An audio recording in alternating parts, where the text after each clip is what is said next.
All right. In regards to buying apartments. Now, of course, physical due diligence needs to take place. You have to analyze the roof, the electrical, the grounds, the foundation, and it's always wise to walk every unit to figure out what's going on inside of that unit. Some people hire out different contractors. Contractors are going to take care of the electrician, one's going to take care of the roof, one's going to take care of the plumbing. But sometimes you can hire one person that does it all. Regardless on however you do it, there are companies out there that can perform the physical due diligence to make sure everything is a-okay before you follow all the way through.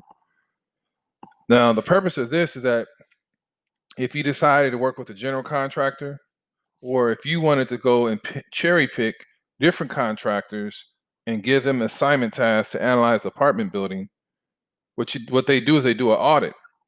And how does I use this document?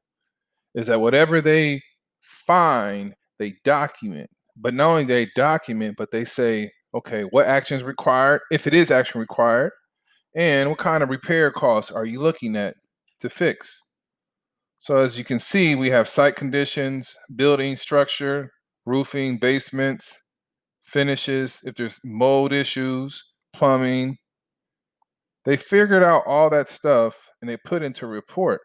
So while your contract is in place, you can use this to determine what kind of capital expenditures you may have to come out the pocket with, that is, and it may be a negotiating tool.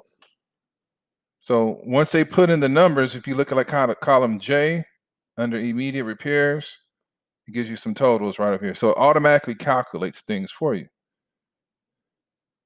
So this is a property condition report when you doing your physical due diligence.